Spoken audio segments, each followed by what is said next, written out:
શ્રી આપણા ચરણમાં કોટી કોટી દંડ. આપ પરમ પૂજ્ય 108 ભરત બાવાશ્રી પૂનમ બિરાજો છો અને આપ શ્રી સર્વોત્તમ સ્વતમ આત્મ વચરામૃત પુથાત કરો.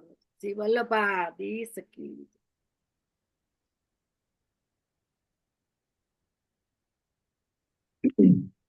नमो भगवते तस्मै कृष्णाय अद्भुत कर्मणे रूप नाम विभेदेन जगत पीडते यो यतः स्वामिनी भाव गौरस्य स्वस्वरूपं प्रपश्यत कटाक्षे विठ्ठलेशस्य श्यामता चित्रितं वपु स्वस्मिन्नुभय भावेन स्वेषामुभय रूपतां स्पष्टं बोधयितुं गौरश्यामश्री विठ्ठलेश्वर सौंदर्यं निजरुद्गतं प्रकटितं स्त्रीगूढभावात्मकं पुंरूपं च पुनस्तदन्तर्गतं प्रावीशत्स्वप्रिय संश्लिष्टा उभयोर्बभौ रसमयः कृष्णो हि यत्साक्षिकं रूपं तत्कृतयात्मकं परमभिध्येयं सदा वल्लभं श्रीवल्लभप्रतिनिधिं तेजोराशिं दयार्णवं गुणातीतं गुणनिधिं श्रीगोपीनाथमाश्रये सायं कुञ्जालयस्थासनमुपविलसत्स्वर्णपात्रं सुधौतं राजद्यज्ञोपरितनुवसनं गौरमम्भोजवक्त्रं प्राणानायम्यनासापुटुनिहितकरं कर्णराजद्विमुक्तं वन्देर्धोन्मीलिताक्षं मृगमदतिलकं विठ्ठलेशं सुकेशम्।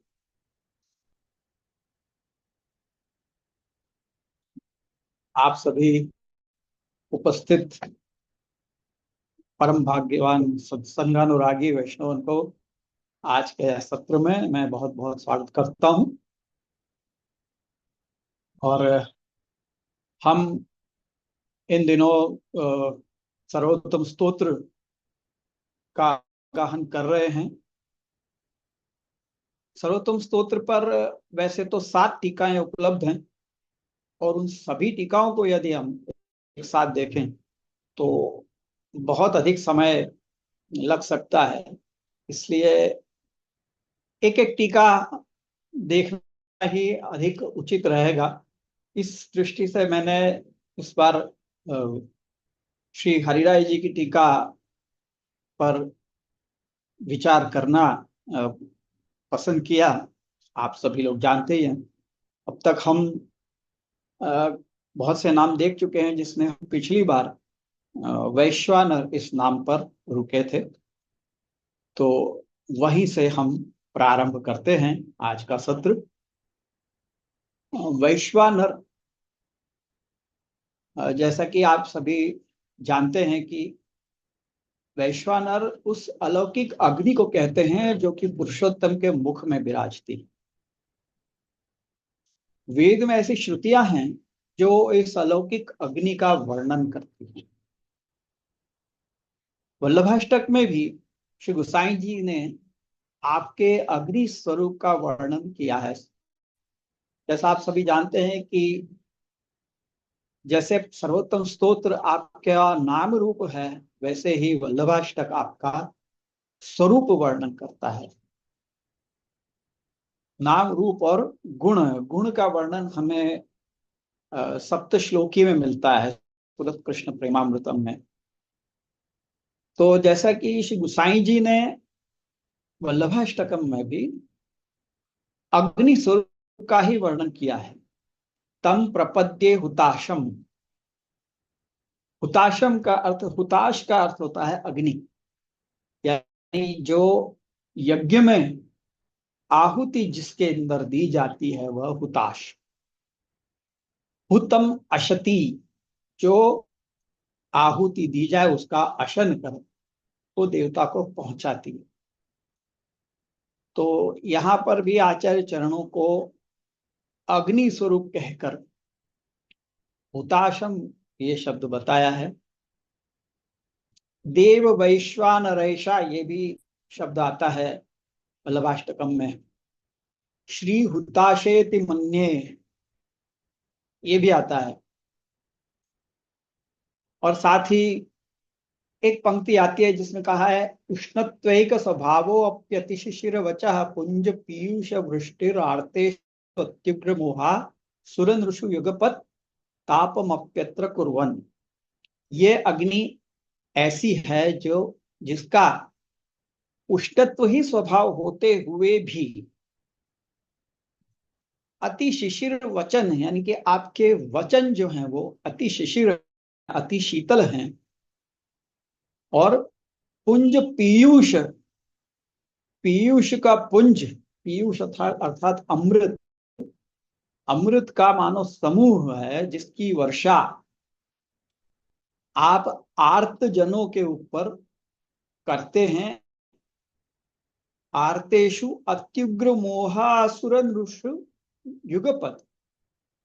और जहां एक और तो आप पीयूष की वर्षा यानी अमृत, अपने अमृत वचनों की वर्षा करते हैं दैवी जीवों पर, वहीं दूसरी ओर आप असुर मनुष्यों के लिए अति उग्र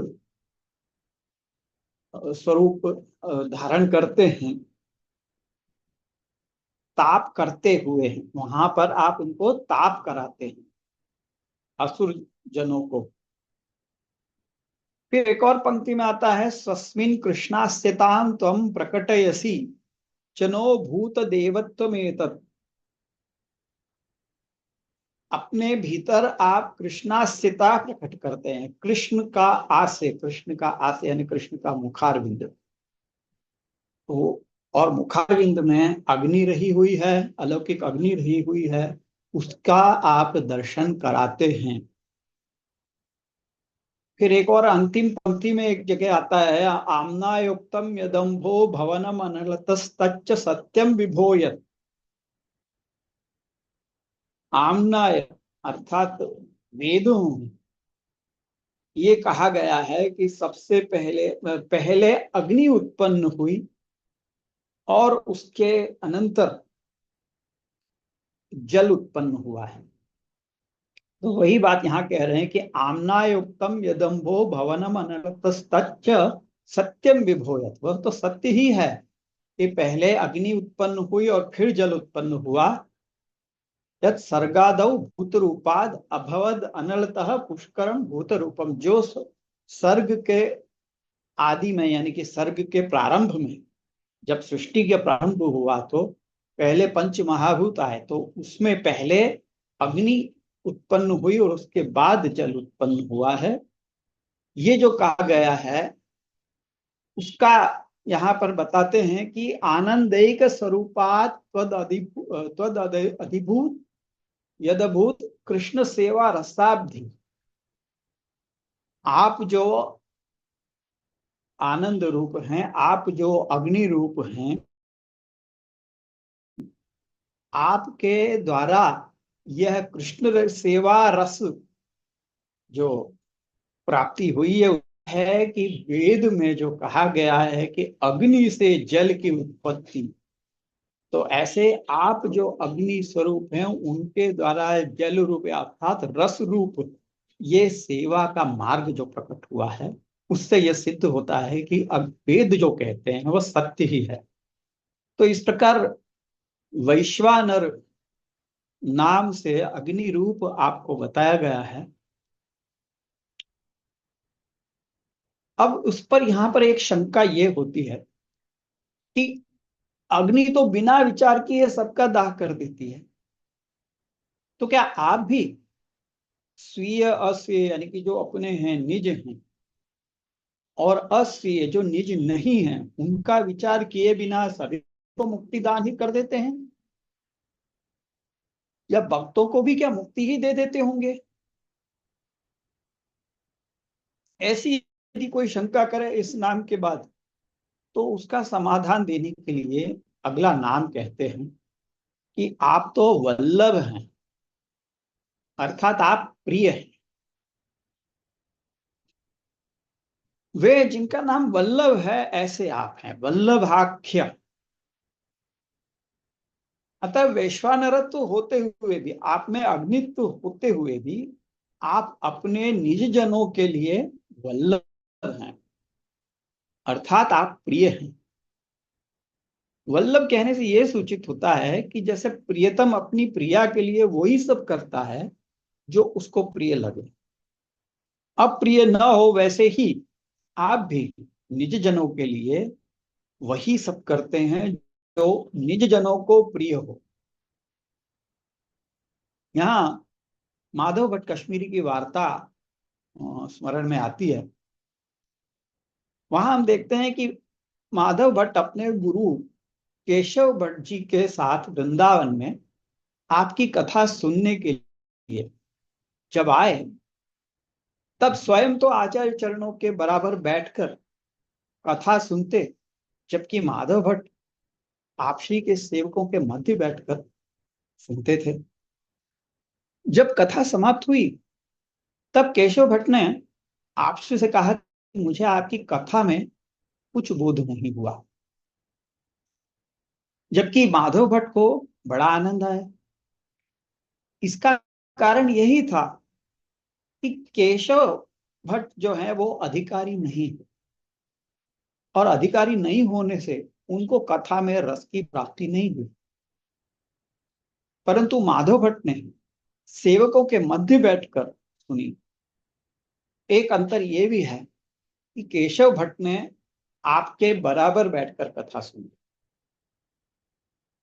और जो माधव भट्ट हैं उन्होंने उनसे नीचे आसन पर महासेवकों के मध्य में बैठ के कथा सुनी। तो कहाँ बैठकर आप कथा सुनते हैं, इसका भी असर होता है, इसका भी प्रभाव होता है।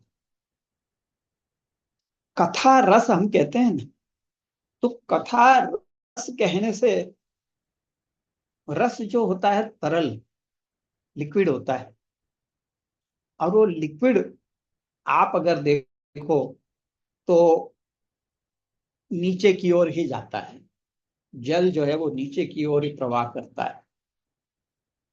तो अगर ऊंचे आसन पर आप बैठे हैं, वक्ता ऊंचे आसन पर यदि बैठा है और जो श्रोता है वो नीचे बैठा है, तो कथा के रस का प्रवाह नीचे की ओर ही जाएगा। इसलिए कथा के रस को पाने के लिए तो नीचे बैठकर ही सुनना चाहिए।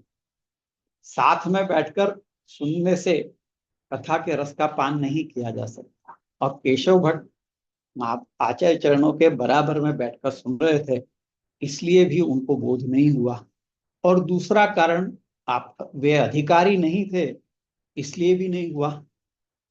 परंतु माधव भट्ट ने सेवकों के मध्य बैठ के सुनी, और वे देवी जीव थे, अतः उनको रस प्राप्ति हुई। इसलिए आप श्री माधव भट्ट के लिए वल्लभ अर्थात प्रिय हुए, केशव भट्ट के लिए नहीं हुए। तो ये जो शंका की कि सबको एक जैसा ही फल दे देते होंगे, वो इस प्रसंग से हमें पता चल जाता है कि सबको एक सा फल नहीं है, परंतु जो दैवी हैं, जो अपने हैं, उनके लिए प्रिय ऐसा फलदान आप करते हैं।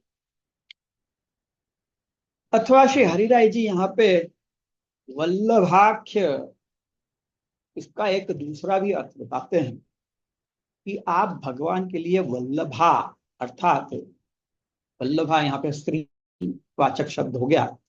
तो यहाँ वल्लभा कौन है भगवान के लिए? भगवान के लिए वल्लभा स्वामी जी हैं। तो स्वामी जी के स्वरूप से जाने जाते हैं, अतः आप प्रिय हैं। जो वल्लभाख्य यानी वल्लभा के नाम से प्रख्यात हैं, प्रसिद्ध हैं, स्वामिनी जी के स्वरूप से जाने जाते हैं, अतः आप प्रिय हैं।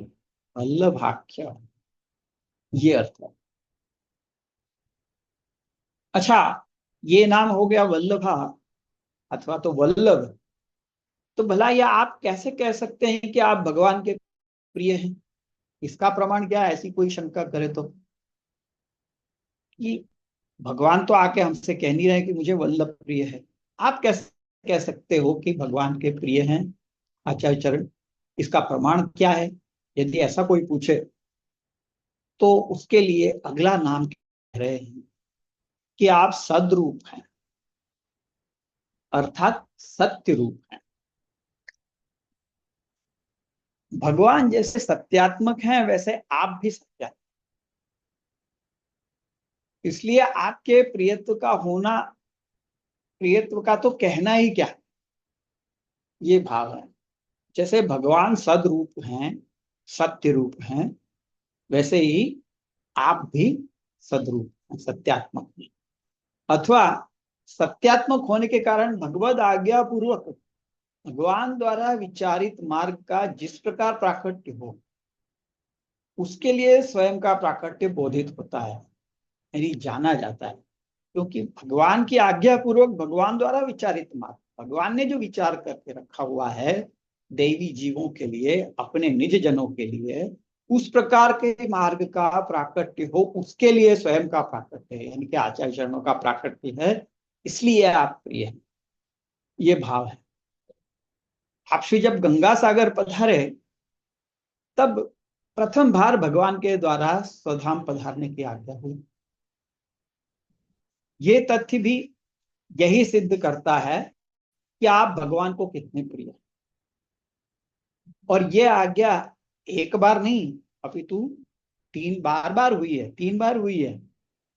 श्रीमद् भागवत की सूक्ष्म टीका सुबोधनी जी को प्रकट करने के लिए आपका प्राकट्य हुआ है, परंतु ये कार्य अधूरा रह गया होने के कारण आप श्री ने भगवान की 2 आज्ञाओं को मन नहीं माना। परंतु जब तीसरी आज्ञा हुई तब आप श्री को सुबोधनी जी का काम अधूरा रखकर ही स्वधाम पधारना पड़ा। तो यही बताता है कि भगवान के आप कितने प्रिय हैं, आप सद्रूप हैं। अपने धर्म द्वारा भी अर्थात सज्जनों का हित करने के कारण एवं उनका हित करने के लिए ही आपका प्राकट्य है, अतः आप प्रिय हैं, ये भाव। यानी सज्जनों का हित करने के कारण भी आपका प्राकट्य है, इसलिए आप प्रिय हैं, ये भी भाव है। आप सद्रूप भी हैं और सज्जनों के रक्षण के लिए आपका प्राकट्य हुआ है। जैसे भागवत में एक वाक्य आता है 10वें स्कंद के अंदर, सदरक्षणाय खल निग्रहणाय, सज्जनों की रक्षा करने के लिए और खलों का, असज्जनों का निग्रहण करने के लिए। वो वाक्य तो भगवान के लिए है, परंतु यहाँ पर आचार्य चरण भी भगवान मुखारविंद रूप होने से आप भी सदरक्षणाय खल निग्रहणाय है। इस बात का प्रसंग भी हमें याद आ जाता है विश्राम घाट पे जो यवनों द्वारा यंत्र लगाया गया था, जिसमें ब्राह्मणों की चोटी कट जाए और दाढ़ी उगाती थी।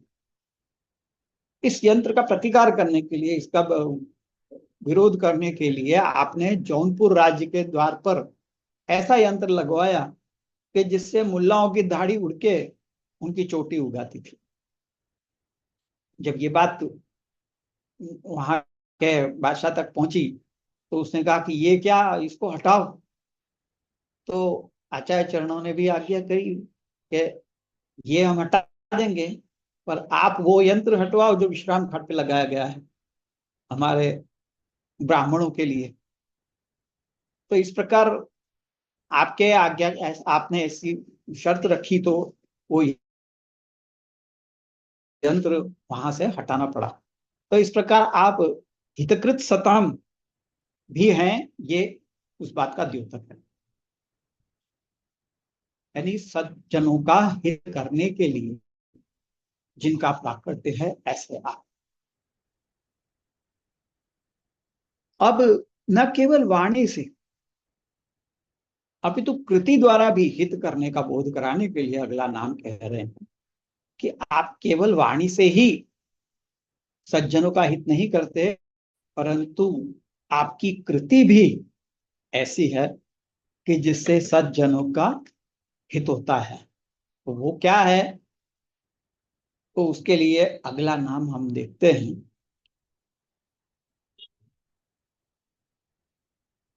तो उसके पहले एक शंका उठा रहे हैं कि भले ही सज्जनों का हित करते हो, जैसे हितकृत सताम में कहा है कि भले ही सज्जनों का हित करते हो, परंतु स्वयं ईश्वर होते हुए भगवत भक्ति आदि करने का आपका क्या कारण, कि आप क्यों भगवत भक्ति करते हैं? आप तो स्वयं ईश्वर हैं, आप तो भगवत मुखारविंद रूप हैं। आपको भगवत भक्ति करने की क्या आवश्यकता है? तो उसके समाधान के लिए अगला नाम कह रहे हैं, जन शिक्षा कृते कृष्ण भक्ति कृत, अर्थात जनों की शिक्षा के लिए आप कृष्ण भक्ति करते हैं। गीता में कहा है, यद्यद आचरते श्रेष्ठस तथैव तरो जना स यत् प्रमाणम कुरुते तथैव अनुवर्तते। यानी श्रेष्ठ जन जैसा जैसा आचरण करते हैं वैसे वैसे ही आचरण अन्य लोग भी करने लगते हैं। आज भी हम देखते हैं कि कोई भी पॉपुलर आज कोई है, कोई फिल्म स्टार है या कोई क्रिकेट का बड़ा खिलाड़ी है, तो वो जो कुछ भी करते हैं उसकी नकल हम करने लग जाते हैं, उनके फैंस करने लग जाते हैं। तो उसी को आधार बना के कि भाई सब वैसा ही आचरण करते हैं जैसा श्रेष्ठ जन करते हैं, तो आचार्य भी भक्तों को कृष्ण भक्ति सिखाने के लिए स्वयं कृष्ण भक्ति करते हैं, अन्यथा स्वयं आपको भी करने की क्या आवश्यकता है। भगवान ने भी द्वारका लीला में आप देख सकते हैं कि वहां भगवान ने भी लोगों को शिक्षा मिले इसके लिए आपने विश्वदेव पूजन वगैरह और जो कुछ भी एक गृहस्थाश्रमी को करना चाहिए वो सब करते हैं। दशम स्कंद के उत्तरार्ध में आता है कि जिसमें बताया गया है कि भगवान भी ये सब करते हैं, दान व्रत इत्यादि, पूजन आदि, विश्वदेव पूजन वगैरह, ये सब कुछ आप भी करते हैं। तो इसीलिए यहाँ पर आचार्य चरण भी जनों को शिक्षा हो उसके लिए, उनको सिखाएं इसके लिए कृष्ण भक्ति करते हैं। अब इसी नाम का एक और अर्थ भी श्री हरिराय जी प्रकट करते हैं कि जन अर्थात जन्म को शिक्षा अर्थात सफल बनाने के लिए कृष्ण भक्ति करता आप हैं। जन्म को सफल बनाने के लिए जन शिक्षा कृते, जन को यहाँ पर जन्म ले लिया है, जन्म के अर्थ में लिया है, और शिक्षा का अर्थ यहाँ पर सफल बनाने के लिए, शिक्षा कृते अर्थात सफल बनाने के लिए, यानी कि अपने जन्म को सफल बनाने के लिए कृष्ण भक्ति करता आप हैं।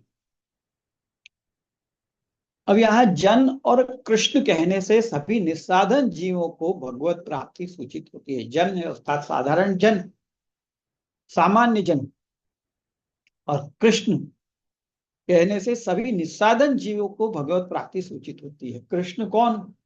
जो निस्साधनों को भी अपने पास बुलाए, अपने पास रखे, वे कृष्ण। निस्साधन जीवों को भगवत प्राप्ति मिलती है, ये सूचित होता है इस नाम से।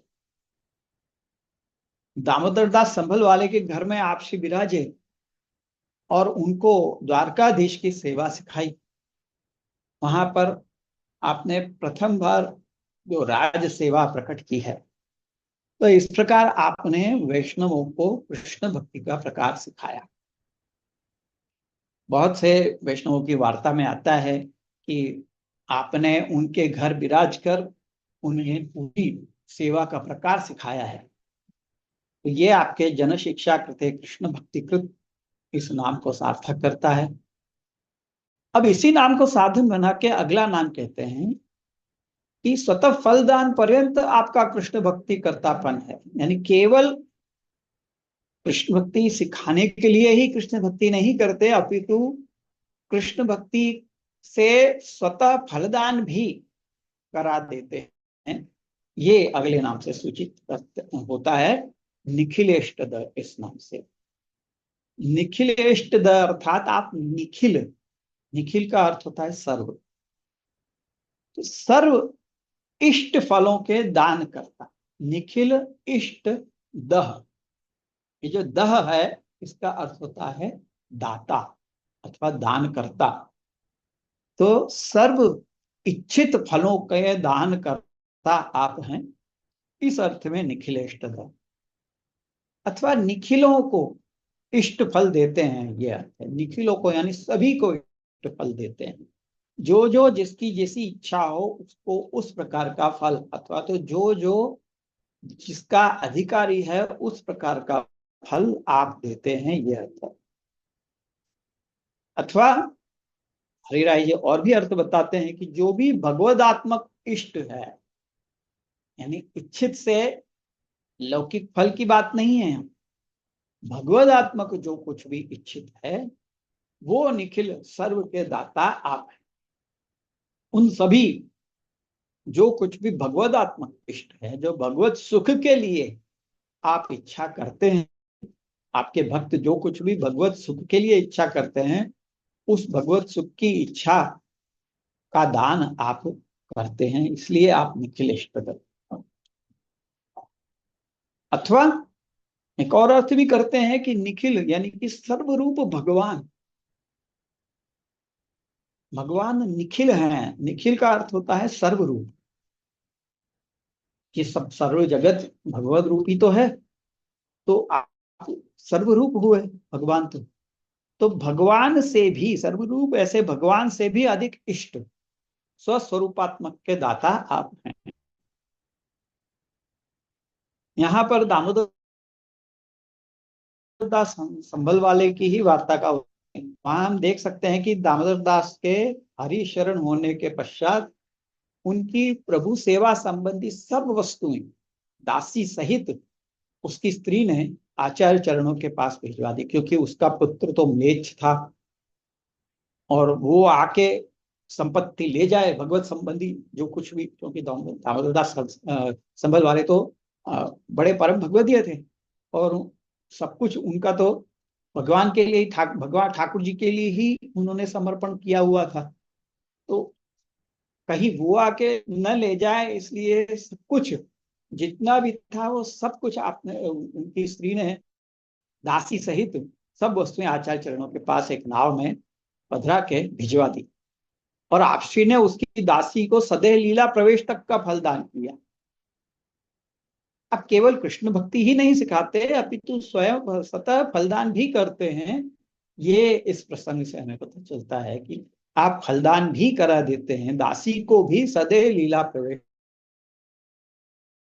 करवा दिया।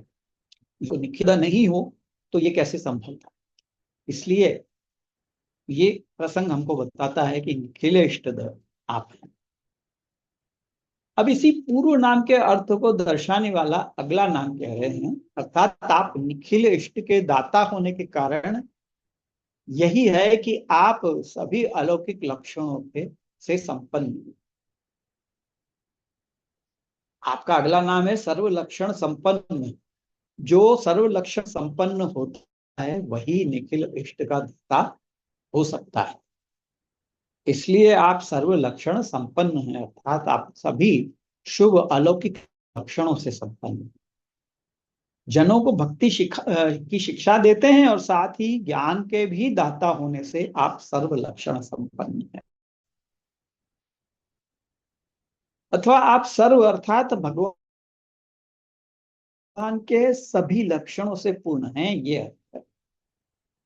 ये भी सर्व लक्षण संपन्न का एक अर्थ हो सकता है कि सर्व का अर्थ यदि भगवान लें तो भगवान के सभी लक्षणों से पूर्ण है, यानी जितने गुण भगवान में हैं वे सब गुण आप में भी विराजते हैं। ये सर्व लक्षण संपन्न का अर्थ श्री हरिराय जी कर रहे हैं। अथवा एक और भी अर्थ कर सकते हैं कि जगत में जो भी लक्षण हैं उन सभी से आप संपन्न हैं। जितने भी लक्षण गुण हैं उन सभी गुणों से आप संपन्न हैं, इसलिए आप सर्व लक्षण संपन्न। जिस वक्त के लिए जो योग्य है वो सभी कुछ देने में आप सक्षम हैं, क्योंकि आप सभी शुभ लक्षणों से संपन्न। निबंध में वो लक्षण बताए गए हैं वे सभी आप में ही घटित होते हैं। कृष्ण सेवा परम वीक्ष्य दंबादि रहितन नरम, श्री भागवत तत्वज्ञ भजे जिज्ञासुराधरात। ये निबंध में गुरु के लक्षण आचार्य चरणों ने बताए हैं। ये सारे लक्षण उसी में आगे टीका में कहा गया है, इसी पंक्ति की टीका में, कि ये सभी लक्षण जो हैं वो आपके सिवाय अन्य किसी में नहीं है, इसलिए मार्ग का गुरु तो आपने अपने भीतर ही रखा है। कृष्ण सेवा पर होना चाहिए, दंभ आदि से रहित होना चाहिए, श्री भागवत का तत्वज्ञ होना चाहिए और नर रूप होना चाहिए, अर्थात पुरुष रूप होना चाहिए। जो गुरु शिष्यों को कृष्ण सेवा का ज्ञान देता है वो स्वयं भी कृष्ण सेवा को उत्तम मानकर वो भला क्यों नहीं करेगा। इसलिए कृष्ण सेवा परत गुरु का प्रथम लक्षण होना चाहिए। आप सदा कृष्ण सेवा में तत्पर रहने, ये गुरु का लक्षण है, तो ये प्रथम लक्षण आप में विराजता है। स्वयं भी कृष्ण सेवा को उत्तम मान के भोग क्यों नहीं करेंगे, तो इसलिए आप में ये विद्यमान है। ये सेवा भी वो किसी, मतलब जो कृष्ण सेवा करता है वो किसी लोभ या प्रतिष्ठा के लिए या दिखावे के लिए नहीं करना चाहिए, अपितु अपना परम पुरुषार्थ जान के करने वाला हो। इसलिए दंभादि रहित तत्व उसके अंदर होना चाहिए। मतलब दंभ के लिए या दिखावे के लिए न करता हो कृष्ण सेवा, परंतु अपना परम पुरुषार्थ मान के करता हो। इसलिए कहा कि दंभादि रहित तत्व उसके भीतर होना चाहिए। और कृष्ण को पूर्ण पुरुषोत्तम जान के, कृष्ण की सेवा को ही परम पुरुषार्थ जान के की गई सेवा ही फल पर्यंत पहुंचाएगी। और कृष्ण में ऐसे परम भाव का दान श्रीमद् भागवत के मूल तत्व को जानने वाला ही दे सकता है। जो श्रीमद् भागवत के मूल तत्व को जानता है वो ही ऐसी सेवा जो परम फल पर्यंत पहुंचा सकता है वो उसका दान कर सकता है। इसलिए भागवत तत्वज्ञ भी लक्षण के रूप में गिना गया है, और ये लक्षण भी आप में है। केवल भक्ति ही नहीं, ज्ञान के भी आप दाता हैं, इसलिए निखिल इष्ट के दाता आप हैं, इसमें कोई आश्चर्य नहीं है, क्योंकि आप सर्व लक्षण संपन्न हैं। अब यहाँ पर फिर से एक शंका हो सकती है कि यदि सर्व लक्षण संपन्न होते हुए भी आप जिसको जो योग्य है वही दान करेंगे, तो इससे आपके निखिल इष्टदह का विरोध आएगा। मतलब आप सर्व लक्षण संपन्न है यानी आप सब कुछ करने में समर्थ हैं, फिर भी जिसको जो योग्य हो वही दान करेंगे, तो निखिल इष्टदह का विरोध आएगा। सबको सब कुछ का दान कर देना चाहिए तो निखिल इष्टदह कह सकते हैं। ऐसी शंका यदि किसी को हो, उसके लिए अगला नाम कह रहे हैं, जो कि है श्री कृष्ण ज्ञानदह, अर्थात श्री कृष्ण का जो ज्ञान है उसके दाता आप हैं, ये अर्थ है। अथवा श्री कृष्ण का भी ज्ञान जो अपने हैं उन भक्तों को देते हैं, ये अर्थ है। कृष्ण के नाम के साथ श्री कहा है, यहाँ पे कृष्ण ज्ञानदह नहीं कहा है। ये नाम में क्या है, श्री कृष्ण ज्ञानदह, यानी श्री लगी हुई है उसके साथ में। तो उससे यह सूचित होता है कि स्वामिनी सहित सदानंद कृष्ण का ज्ञान आप देते हैं, ये अर्थ है। श्री स्वामी जी सहित कृष्ण के दान ज्ञान का दाता कहने से आप भगवान के रस रूप स्वरूप का ज्ञान देते हैं। श्रुतियों में ब्रह्म को रस रूप कहा है, रसो वै सः, ऐसा कहा है। ये रस रूप तभी हो सकता है जब स्वामी जी सहित हों, क्योंकि भगवान ने अपने रस का स्थापन स्वामी जी में अर्थात गोपी जनों में ही किया है। आचार्य चरण के हृदय में यही स्वरूप सदा सर्वदा विराजमान है। यह हमें मंगलाचरण के श्लोक से ज्ञात होता है। मंगलाचरण में क्या कहा है, नमामि हृदये शेषे लीला क्षीराब्धिशायिनम लक्ष्मी सहस्र लीला भी सेव्यमानं कलानिधिम्। जिनके हृदय में लीला क्षीर का सागर, मतलब लीला रूपी क्षीर का सागर विराजमान है, और जहां उसमें अनेकों लक्ष्मी सहित लीला सहित आपकी सेवा होते हुए आप कला निधि रूप से उस हृदय प्रदेश में विराजते हैं उनको नमन कर रहे हैं आचार्य चरण। यानी आपके हृदय में सदा सर्वदा भगवान का रसरूप विराजता है, और ये रसरूप योग्य जनों को ही देना चाहिए, ये आप जानते हैं। सूरदास जी भगवान के महात्म्य को जानते थे, परंतु भगवान के रसरूप को नहीं जानते थे, पहचानते नहीं थे। इसलिए जब वे आपसी से मिले प्रथम बार, तो आपकी आज्ञा से जो पाके सूरदास जी ने एक पद गाया, हो पतितन को नायक, ये पद गाया। इसे सुन के आपसी ने उससे कहा कि सूर भय की काहे गिगियात है, और जो भगवान लीला गा। सूरदास, मैं भगवत लीला क्या जानू। तब आपसी ने कृपा करके सूरदास जी को शरण ले इनको दशम स्कंद की अनुक्रमणिका सुनाई, यानी कि पूरा इंडेक्स सुना दिया दशम स्कंद का। इसी से सूरदास जी को भगवान के स्वरूप रस रूप का ज्ञान हो गया, और इसके पश्चात सूरदास जी ने कृष्ण लीला के वो पद रचे, और इतने असंख्य पद रचे कि जिनमें लीला के दर्शन इस प्रकार से होते हैं मानो सामने देख रहे। सूरदास जी जन्म से अंध थे, उनको नेत्रेंद्रिय ही नहीं थी, इसलिए कभी देखा हो इसकी भी कोई संभावना ही नहीं। परंतु भगवत लीला जैसी हो रही है वैसी की वैसी वर्णित करने में आपका जो जो दिखाई देता है पदों में, उससे पता चलता है कि सूरदास जी को अलौकिक नेत्र मिल चुके थे, और उन अलौकिक नेत्रों से वो भगवान की सारी लीलाओं के दर्शन कर सकते थे। और ये बात, ये सामर्थ्य निखिल इष्टद में ही हो सकता है। निखिल इष्ट के जो दाता हैं ऐसे आचार्य चरण जब श्री कृष्ण का ज्ञान देते हैं तभी हो सकता है।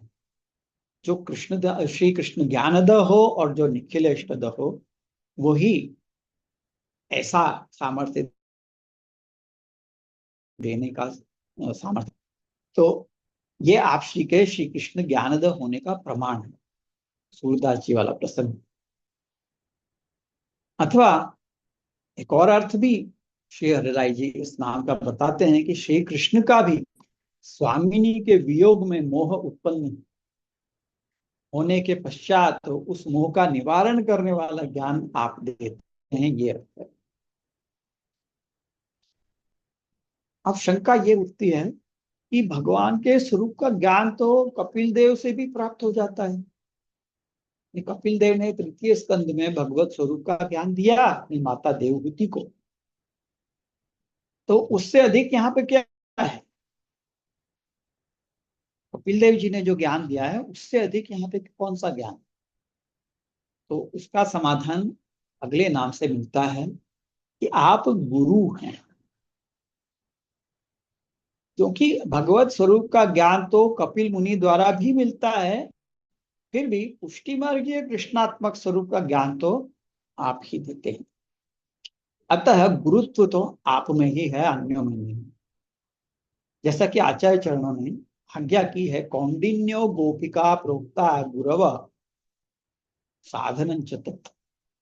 संन्यास निर्णय के 8वें श्लोक में आचार्य चरण ये आज्ञा करते हैं कि गोपिकाओं को गुरु कहा गया है। कौंडिन्य और कौंडिन्य ऋषि और गोपिका, इनको गुरु कहा गया है। गोपिकाओं को भाव दान करने का सामर्थ्य तो आप में ही, अन्यों में नहीं है, ये बताने के लिए आपको गुरु कहा है। तो गुरु उसे कहते हैं जो परम ज्ञान का दाता हो, और परम ज्ञान तो यही है जो गोपिकाओं के भाव को का दान कर सके, वही परम ज्ञान है। तो गोपिकाओं के भाव का दान करने का सामर्थ्य आप में ही है, अन्यों में नहीं है, इसलिए आपको गुरु कहा गया है। अतः रस स्वरूप कृष्ण जो कि व्रज में स्वामिनी जी सहित विराजता है, उससे अतिरिक्त जो भगवत स्वरूप का ज्ञान है वो भले ही अन्यत्र प्राप्त हो, मतलब कपिल देव जी इत्यादि के द्वारा से जो भगवत स्वरूप का ज्ञान मिलता है वो रस स्वरूप कृष्ण का ज्ञान नहीं। रस स्वरूप कृष्ण का ज्ञान तो, श्री कृष्णात्मक ज्ञान तो आपसे ही प्राप्त होता है, ये भाव है। इसलिए आप गुरु, वास्तव में गुरु आप ही हैं जो रस स्वरूप का ज्ञान दे, क्योंकि और कोई दूसरा ज्ञान दे सकता है, लेकिन रस स्वरूप का ज्ञान और कोई नहीं दे सकता। आप श्री कृष्ण का ज्ञान देते हैं और वाणी द्वारा भी ज्ञान देते हैं, अतः आप सर्व लक्षण संपन्न, ये सभी नाम एक दूसरे से जुड़े हुए हैं। निखिलेष्ट सर्व लक्षण संपन्न श्री कृष्ण ज्ञान द और गुरु, इस सभी नाम एक दूसरे से जुड़े हुए हैं। वैसे तो सभी नाम आगे जितने भी हैं उन सबकी एक दूसरे के साथ संगति है ही, परंतु ये चार नाम जो हैं वे आपस में सबसे अधिक एक दूसरे से जुड़े हुए हैं। अब किसी को ये लगे कि आप में गुरुत्व ही होगा, फिर तो भगवत तो नहीं होगा, आप गुरु ही हैं, भगवान भगवत स्वरूप क्यों कहते हो? तो इसके लिए अगला नाम कह रहे हैं कि स्वानंद तुंदिला। स्व आनंद दिल है, अर्थात आप अपने आनंद से परिपूर्ण हैं। यहां स्व शब्द से भगवान का ही सूचन होता है। स्व आनंद यानी भगवद आनंद, भगवत स्वरूप में रहे हुए आनंद से आप परिपूर्ण हैं। तुंदिल, तुंदिल का अर्थ होता है परिपूर्ण, अर्थात आप ही आनंद स्वरूप हैं। अथवा स शब्द से स्वामिनी जी भी कहे हो सकते हैं, जिसके अनुसार यह अर्थ होगा कि स्वामिनी जी का जो अपना आनंद है, निजानंद है, जो कि भगवान का मिलन रसात्मक है। मिलन रसात्मक जो आनंद है वो स्वामिनी जी का अपना आनंद है। भगवान से मिलन होने पर जो रस अथवा जो आनंद प्राप्त होता है वो स्वामिनी जी का आनंद है, स्वानंद है, उससे परिपूर्ण आप हैं। स्वामी के उस आनंद से परिपूर्ण आप हैं, इसलिए स्वानंद तुंदिला। अथवा स्वाहा अर्थात अपने जो भगवदीय जन, यहाँ स्वाहा ये प्लूरल अर्थ में लिया है, बहुवचन के रूप में। तो स्वाहा यानी अपने जो भी भगवदीय जन हैं, अनेक भगवदीय जन जो अपने हैं, आपके हैं, उनके लिए आनंद से परिपूर्ण आप हैं, ये भाव। अब जो स्वयं आनंद से परिपूर्ण हो उसे किसी भी वस्तु की आवश्यकता नहीं होती, और ऐसे तो भगवान ही हो सकते हैं। हम जीवों को वस्तुओं की अपेक्षा रहती है, क्योंकि हम में आनंद तिरोहित है, जीव के भीतर आनंद तिरोहित है। तो उसे वह आनंद प्राप्त करने के लिए वस्तुएं या विषय वस्तुएं चाहिए। जो इंद्रियों के विषय वस्तुएं हैं वे चाहिए, उससे हमें आनंद का आभास होता है। तो अतः हम वस्तुओं की इच्छा करते हैं, जबकि आचार्य चरण को स्वयं आनंद से परिपूर्ण है, अतः आपश्री को किसी वस्तु की अपेक्षा ही नहीं। दामोदरदास संबल वारे के घर से जो कुछ भी आया वो सब आपने यमुना जी में पधरवा दिया। यहाँ तक कि उठा के, और एक और जो ठठा के निवासी नारायण दास के पिता दैवी नहीं थे, तो उनके भेंट किए हुए 1000 रुपए आपने लौटा दिए। उसी प्रकार राजा कृष्णदेव के दरबार में थे, कनकाभिषेक हुआ, तो वहां जो स्वर्ण कनकाभिषेक का था उसे आपने स्वीकारा नहीं। राजा ने तो कहा कि ये सारा स्वर्ण आपका है, परंतु आपने कहा कि ये तो स्नान के जल के समान उच्छिष्ट है। उस स्नान का जो जल होता है, हम जो नहाते हैं वो जल हम वापस थोड़ी लेते हैं, उसे तो फेंक दिया जाता है। तो इसीलिए ये जो स्वर्ण है ये भी मेरे काम का नहीं है, ये कह के आपने इसको मना कर दिया और कहा कि ब्राह्मणों में बंटवा दो। फिर पीछे से स्वर्ण मुद्राएं राजा ने अलग से भेंट करी थाल भर के, उसमें से भी केवल आपने जो 7 स्वर्ण मुद्राएं ली, और वो भी अपने लिए नहीं, उससे उन 7 स्वर्ण मुद्राओं से आपने श्री जी के श्रृंगार सिद्ध किए, जो आज भी श्री जी धरते हैं। हम श्री महाप्रभु जी के उत्सव है और अनूप दिनों में वे श्रृंगार आज भी धराए जाते हैं।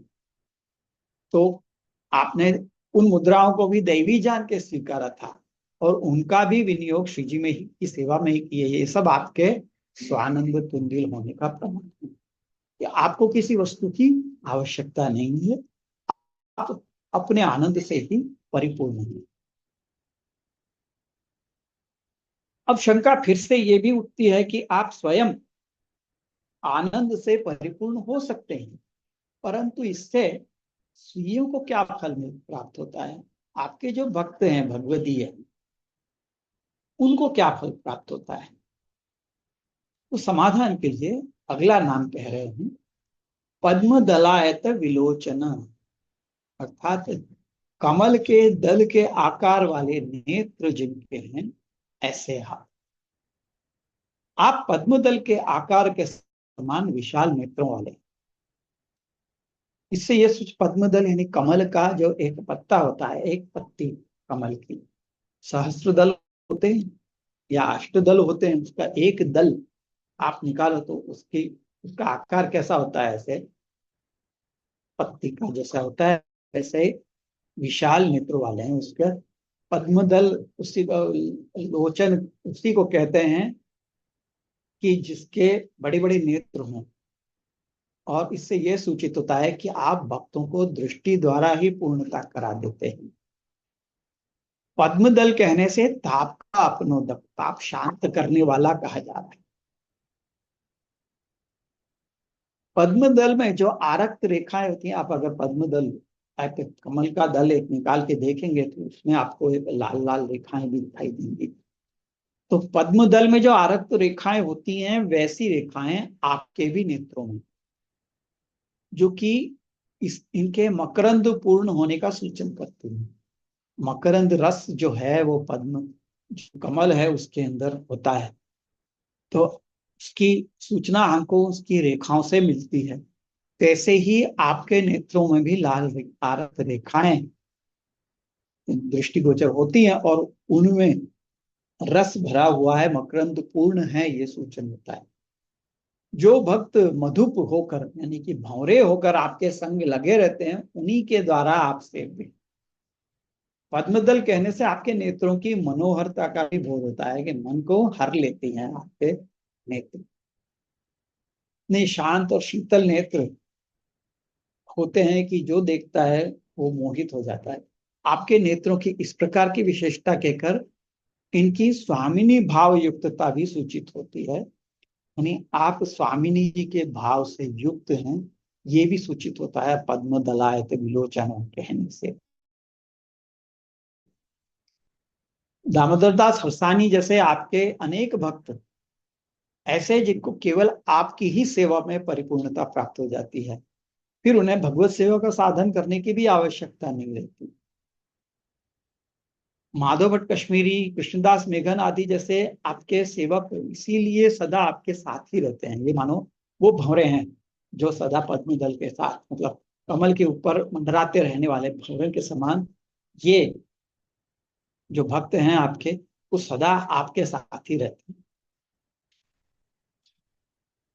अब अगला नाम है कृपाद्रग वृष्टि संहृष्ट दास दासी प्रिय, यानी अपनी कृपायुक्त दृष्टि की वृष्टि। कृपा दृक, कृपा का अर्थ तो आप सभी जानते हैं, कृपा, और दृक यानी कि दृष्टि।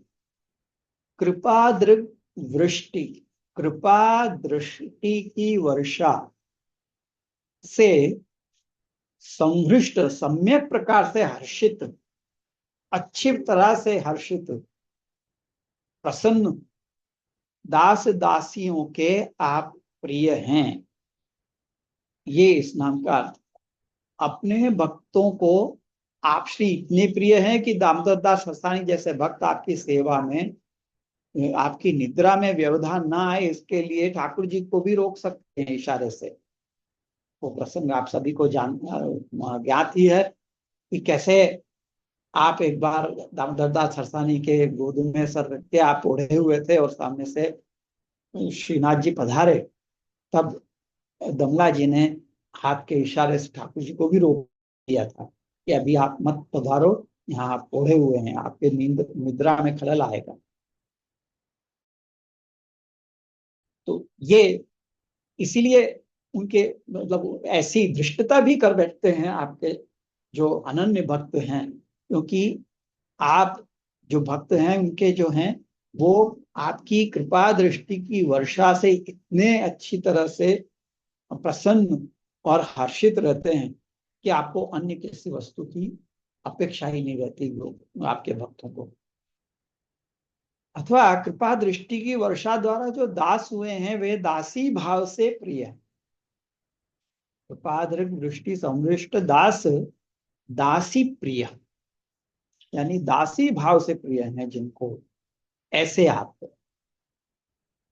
अन्य और भी एक और अर्थ बताते हैं कि कृपा दृष्टि करने वाले प्रभु, जिनकी दृष्टि केवल रसात्मिका होने से ऐसी दृष्टि से समृष्ट हुए दास।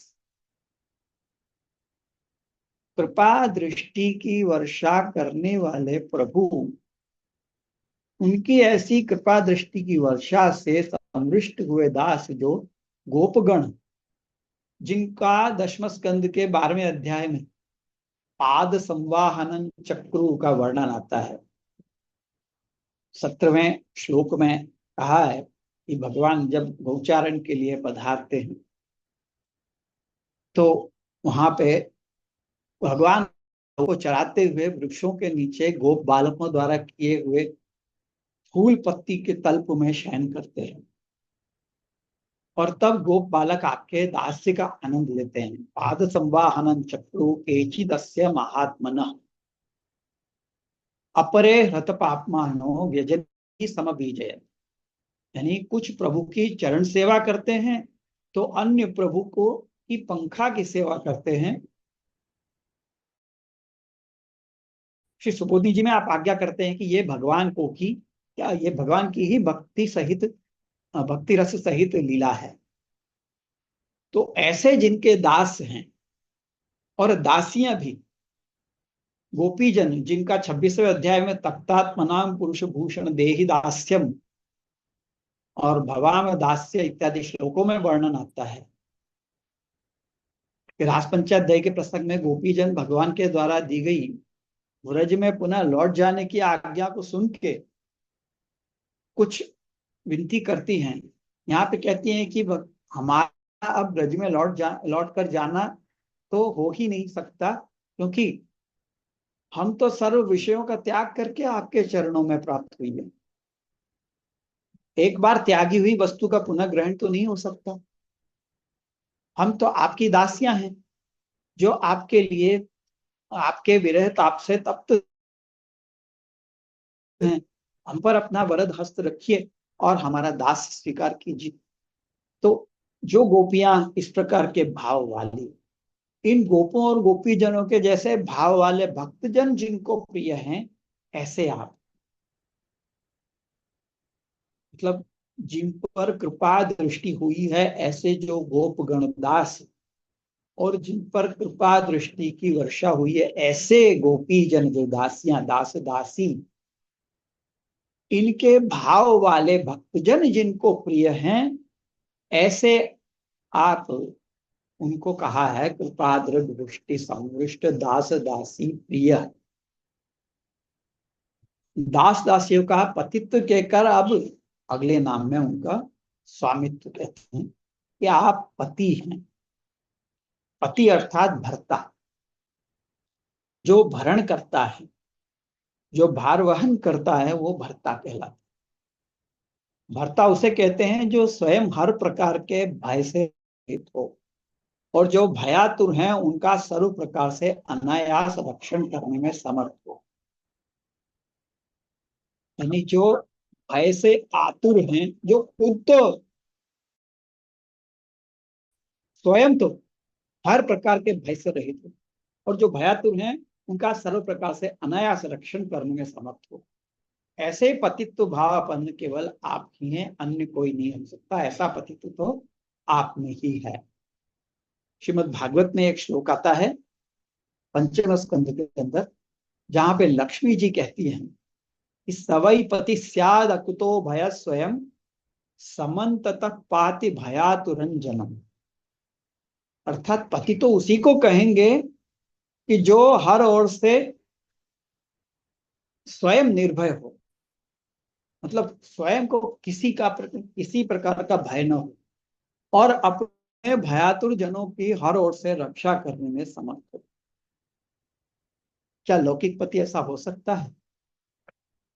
लौकिक पति तो ऐसा हो नहीं सकता, क्योंकि हर ओर से भय रहित तो कोई मनुष्य ही नहीं हो सकता, और हर ओर से अपने भृत्यों की रक्षा भी वो नहीं कर सकता, चाहे कोई कितना भी वीर क्यों ना हो, पराक्रमी हो, कोई सैनिक हो, कोई अच्छा तगड़ा पहलवान हो, या कोई कितना भी बलवान हो। लौकिक पति को काल का भय तो रहता ही। क्या ऐसा भी कोई है मनुष्य जो काल का भय जिसको ना हो? काल का भय तो रहता ही है, और अपने वृत्तों की काल से रक्षा करने में तो वो भी असली।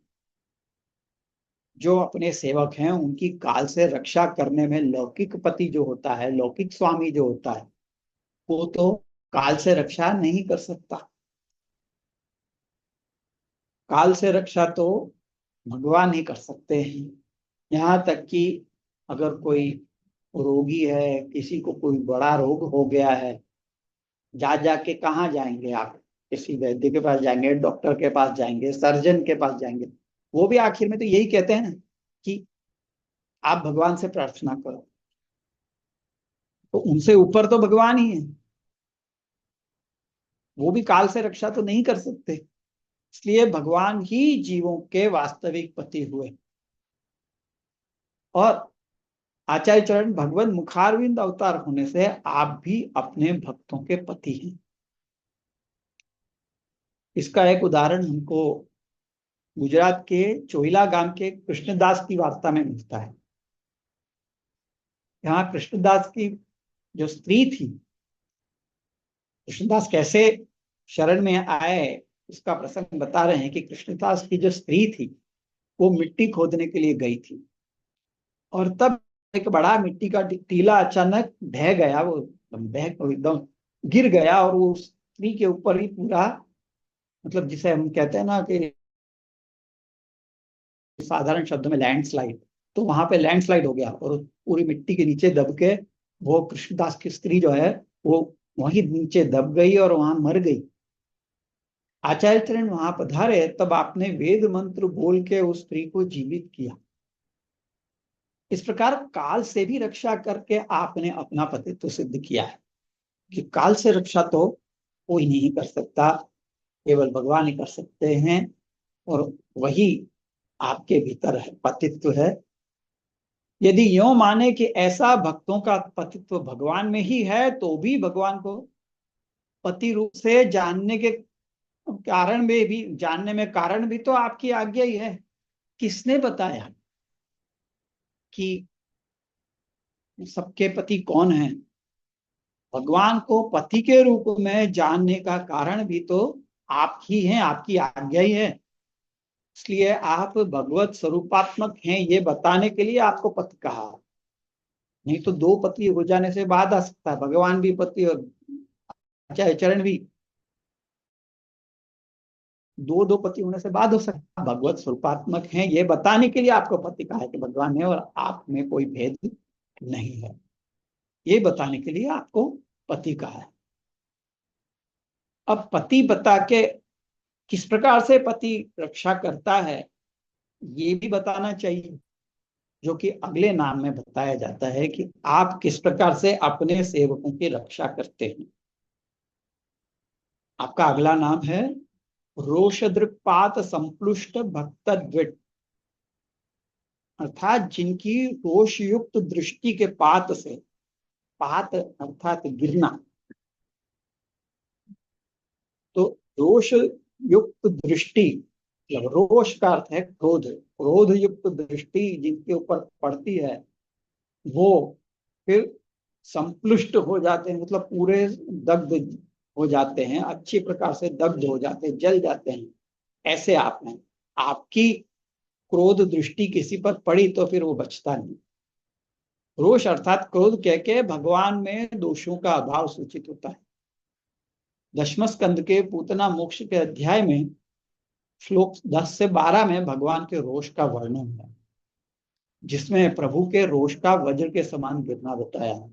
गाढ़म कराभ्याम भगवान प्रकीर्तम प्राणै समम रोष समन्वितो पिबत। यानी अपने जो अपने कर से, अपने हाथों से भगवान ने उसके स्तनों को इतना प्रपीड़न किया कि उसके प्राण भी साथ में पी लिए। यहाँ पे वज्र के समान कहकर उसका सहसा पात बताया गया, मतलब अचानक वज्र जैसे गिरने से भगवान का क्रोध उस पर हुआ। पहले प्रार्थना की हो और उसके बाद रोष किया हो, ऐसी बात नहीं है। वो तो अचानक ही होता है ऐसा रोष, क्योंकि वैसा रोष तो व्यर्थ होता, क्योंकि तब उसका उतना प्रभाव नहीं होता। अगर पहले प्रार्थना के बाद में रोष करें तो उसका उतना प्रभाव नहीं होता, परंतु वज्र के जैसे अचानक सहसा गिरना, उससे संप्लुष्ट यानी अच्छे तरह से दग्ध हो जाना, जल जाना। यहाँ पे शब्द में सम उपसर्ग लगा गया है, प्लुष्ट में सम उपसर्ग लगा के यह सूचित किया गया है कि उसका दाह ऐसा है, उसकी जलन ऐसी है कि जिसे मंत्र अथवा अमृत के द्वारा मिटाकर पुनरुत्थान नहीं किया जा सकता। कि जो एक बार जल गया तो उसको मंत्र के द्वारा या अमृत के द्वारा मिटा के फिर से उसको जगा दिया जाए, ये नहीं हो सकता। भक्तों के द्वेषी भक्त दृढ़ कहने से यह सूचित होता है कि स्वयं पर किया अपराध तो क्षमा कर भी दें, परंतु भक्तों पर किए अपराध का तो दंड ही करते हैं, ये भाव है। भगवान ने इंद्र पर भी क्रोध किया और ब्रह्मा जी पर भी क्रोध किया, परंतु इंद्र पर क्रोध करते हुए भी उसको उतना दंड नहीं मिला जितना ब्रह्मा जी को मिला। ब्रह्मा जी ने वत्स हरण के प्रसंग में अब उनके गायों के बछड़ों को और गोप बालकों को हरण करके ले गए थे और उनसे भगवान का वियोग करवाया था। तो भक्तों का ये जो अपराध उसने किया, उससे भगवान को उस पर बड़ा क्रोध आया, ब्रह्मा जी पर। और बाद में जब ब्रह्मा जी को अपनी भूल का वो अनुभव हुआ, तब वे भगवान से क्षमा मांगने के लिए आए, परंतु भगवान ने उनको क्षमा नहीं किया। वे मगर होके जल में भी आके बैठे। भगवान वहां बालों के साथ छा करोग रहे थे, तो श्रीहस्त धोने के लिए तो जल में आएंगे, तो मुझे आपके जल में आपके हस्त का स्पर्श मिलेगा, ये सोच के ब्रह्मा जी वहां जल में भी आके बैठे, परंतु भगवान ने वो भी नहीं किया और वहां पे मिट्टी में ही और पत्तों से ही हाथ साफ कर लिए। तो इस प्रकार अपने भक्तों के द्वेष जो करता है उसका अपराध भगवान सहन नहीं करते। इसी प्रकार शाचार्य चरण भी भक्तों पर किया गया अपराध सहन नहीं करते, ये भाव है। प्रभु ने ये चरित्र नवम स्कंद में अम्बरीश राजा के चरित्र में भी उजागर किया है कि अम्बरीश राजा के ऊपर दुर्वासा मुनि ने क्रोध किया और उनपे कृत्या भेजी, तो अब अम्बरीश राजा की रक्षा करने के लिए भगवान ने सुदर्शन चक्र भेजा और जो दुर्वासा मुनि उस चक्र से बचने के लिए सब जगह भागे, पर कहीं पे भी उनकी रक्षा नहीं हो पाई। और यहाँ तक कि भगवान के पास भी गए तो भगवान ने भी कहा कि तुमने मेरे भक्त का अपराध किया है, इसलिए मैं उसको क्षमा नहीं कर सकता। हाँ, मेरा भक्त यदि क्षमा करे तो ही ये चक्र वापिस आ सकता है। तो दुर्वासा फिर जाके अम्बरीश राजा के चरणों में गिरे और उनसे क्षमा मांगी। तब अम्बरीश राजा तो क्षमा मतलब वो तो इतने बड़े उदार हृदय वाले थे, तो आपने तुरंत सुदर्शन जी की स्तुति करके उनको शांत किया और दुर्वासा जी को बचाया। तो इस प्रकार भगवान भी अपने भक्तों का अपराध सहन नहीं करते। तो आचार्य चरण भी इसी प्रकार अपने भक्तों का अपराध सहन नहीं करते और उनको जो उनका अपराध करता है उनको दंड देते हैं। त्रिपुरदास कायस्थ की वार्ता में और प्रभुदास भाट के वार्ता में हम देख सकते हैं कि उनका द्वेष करने वालों को विष्णु दूतों द्वारा दंड दिलवा के आपने अपना रोष प्रकट किया। तो इस प्रकार रोष दृक्पात संप्लुष्ट भक्त दृढ़, इस नाम में ये पता हमको चलता है कि आप अपने भक्तों के ऊपर किए गए अपराध को सहन नहीं करते और जो उनका अपराध करता है उनको दंड देकर आप उन पर अपनी क्रोध भरी दृष्टि फेंक कर और उनको दंड देते हैं।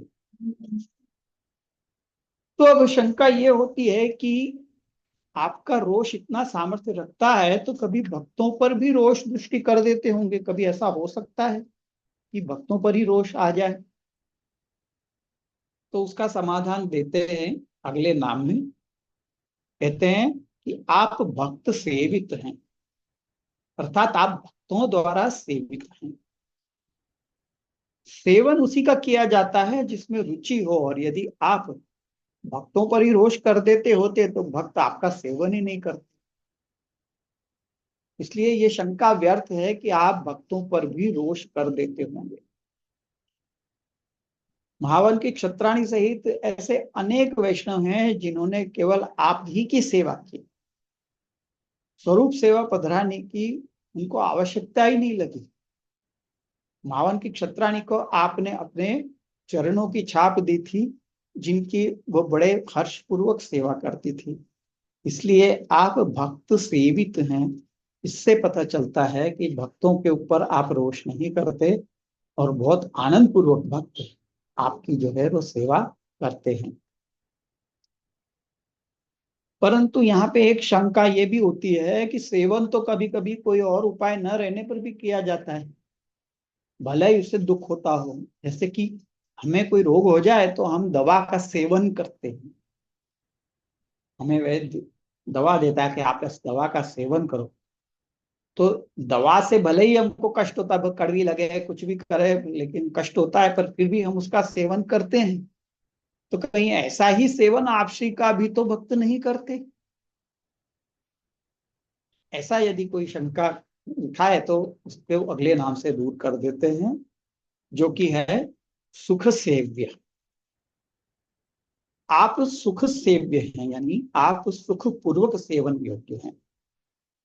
इस नाम से ये शंका दूर हो जाती है कि आपकी सेवा कदाचित दुख से भी कोई की गई हो सकती है, अथवा आप सुख रूपता से मात्र भगवान की ही शरण ग्रहण करने वालों भक्तों द्वारा सेव्य हैं। मोरबी के बादरायण दास की वार्ता में यह आता है कि पहले तो वाछव भट्ट के सेवक थे। जो बादरायण दास थे वो बादा के नाम से, उनका पहले नाम बादा था, तो वो पहले वाछव भट्ट के सेवक थे। परंतु जब आपश्री मोरबी पधारे तो उनकी स्त्री सहित वे भी आपश्री के सेवक हुए। पहले तो आप वहां बादा जो है वो आचार्य चरण के दर्शन करने गए और आपके दर्शन करके उनको लगा कि सही मैं तो इनके ही सेवक होने चाहिए। तो जाके आपने आचार्य चरणों से विनती की कि आप मुझे अपना सेवक करिए। तो आचार्य चरणों ने आज्ञा की कि तुम तो पहले से ही वाछव भट्ट के सेवक हो चुके हो, अब दोबारा सेवक होने की क्यों कह रहे हो, मैं तुमको नहीं दे सकता। ये कह के वापिस भेज दिया। वाछव भट्ट सॉरी बादा जो है वो अपने घर वापिस आए निराश होके, और उनकी स्त्री ने पूछा कि क्या हुआ। तो कहा कि मैं आचार्य चरण के पास गया था सेवक होने की विनती लेके, आपने उसको स्वीकारा नहीं और मना कर दिया। तो उस स्त्री ने कहा कि आप ने सही ढंग से विनती नहीं की, मुझे ले चलो, मैं फिर से विनती करती हूँ। और तब उनकी स्त्री के साथ में वो गए और वहां स्त्री ने कहा कि मेरे पति तो इतना जानते नहीं है, पर आप यदि हमारे शरण हमको अपनी शरण में नहीं लेंगे तो और कौन लेगा, आपकी ही तो शरण में हम आना चाहिए। ये कह के उसने बहुत विनती की और आचार्य चरणों ने उसको अपने संग रखा, उनको सेवक किया। और आप श्री के संग ही दोनों स्त्री पुरुष द्वारका भी आए। और जब तक आचार्य चरण वहां विराजे तब तक दोनों स्त्री पुरुष ने आपकी परिचारगी की, सब सेवा बड़ी खुशी खुशी की। आप एक वर्ष तक वहां विराजे द्वारका में, तो अब तक दोनों स्त्री पुरुषों ने बड़ी खुशी खुशी आपकी परिचारगी की, सब सेवा की। आपके वस्त्र आदि धोकर देना, जल की सेवा करना इत्यादि सब सेवा की। तो ये प्रसंग आपके सुख सेव्य होने का प्रमाण है कि आप सुख से सेव्य हैं। इसलिए जिनकी सेवा सुख पूर्वक की जा सकती है, ऐसे आप हैं। अब समय हो चला है तो हम एक और नाम लेके इसके बाद हम आज का सत्र को विराम देंगे।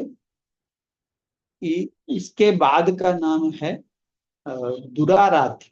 अब यहाँ शंका सुख सेव्य इस नाम से ये आती है कि यदि आप ऐसे सुख सेव्य हैं तो सभी आपका सेवन क्यों नहीं करते? जब आपकी सेवा करना इतना सुख देता है तो सभी क्यों नहीं आपकी सेवा करते? तो इसका कारण ये है कि आप दुराराध्य हैं। अर्थात बड़े दुख से जिनकी आराधना हो सकती है, ऐसे आप हैं। यहाँ पे श्री अब्राई जी आज्ञा करते हैं कि दुख का अर्थ वियोग से लेना। जो वियोग का दुख सहन करके भी आपके आराधना करते हैं, उनके ही द्वारा आप आराध्य हैं। ऐसे दुख का सुनकर अनधिकारी सभी आपके सेवन से दूर हो जाते हैं। जो रसिक हैं, रस को समझते हैं, वे ही इस दुख में सुख का अनुभव करते हैं, तो जान के आपका सेवन करते हैं, ये भाव है। जैसे भ्रमर गीत के प्रसंग में गोपी जनों ने वियोग के दुख में भी उद्धव जी द्वारा दिए गए ज्ञान को लेकर दुख दूर करने के स्थान पे पुनः वही आशा व्यक्त की कि भगवान कब हमारे मस्तक पर अपना श्री धरेंगे। भगवान के वियोग दुख में सुख का अनुभव करना तो वे गोपी जन ही जानती हैं, ये भाव है। अतएव आचार्य चरणों ने संन्यास नये ग्रंथ में आज्ञा करी है, ज्ञानी नाम अपि वाक्येन न भक्तम मोहयिष्यति। अर्थात ज्ञानियों के वाक्यों से भक्तों को मोह नहीं होता। अतः इससे यह सिद्ध होता है कि दुराराध्य का अर्थ है रसिकों के द्वारा ही सेव्य और अन्यों के द्वारा दुराराध्य, ये भाव है। तो आचार्य चरणों के स्वधाम पधारने के पश्चात भी आपके सेवकों को आपके दर्शन होते रहते हैं, परंतु जो आपके सेवक नहीं हैं उनकी सेवा को आप अंगीकार ही नहीं करते। जैसे कि जगन्नाथ जी के निकट पीपरी गांव के सुंदरदास जब आपसी की चरण सेवा करने के लिए आए तो कृष्णदास नेगम ने उनको ये कह के मना कर दिया कि आप तो केवल अपने सेवकों की ही सेवा स्वीकारते हैं, अन्यों की नहीं। वो सुंदरदास जो भी वहां पे संत आते थे उन सभी की सेवा करते थे, तो उन्होंने सोचा कि आचार्य चरण पधारे हैं तो मैं उनकी भी सेवा करूं, उनका भी मैं लाभ लूं। वो पुण्य प्राप्ति के अर्थ से करते थे। तो वो गए तो कृष्णदास निगम ने उनको मना कर दिया कि नहीं, आप तो अपने केवल सेवकों के द्वारा ही सेवा स्वीकार करते हैं, अन्यों की नहीं करते। तो इस प्रकार आप अन्यों के लिए दुराराध्य हैं। भले ही अपने सेवकों के लिए सुख सेव्य हों, परंतु अन्यों के लिए तो आप दुराराध्य हैं, ये इस प्रसंग से पता चलता है। अब समय हो चला है तो मैं आज यहीं पे विराम करना चाहूंगा। दुराराध्य इस नाम पे हम विराम लेते हैं। अगली बार यानी कि कल हम इसके आगे का प्रश्न, आगे के नामों को देखेंगे। तो स्मिता बेन से मैं कहूंगा कि वो अब टेक ओवर कर लें। જે બહુ સુંદર આપે સમજાયું અને કાલ આપસી પધારજો, વૈષ્ણવોને ખોલવું. हाँ,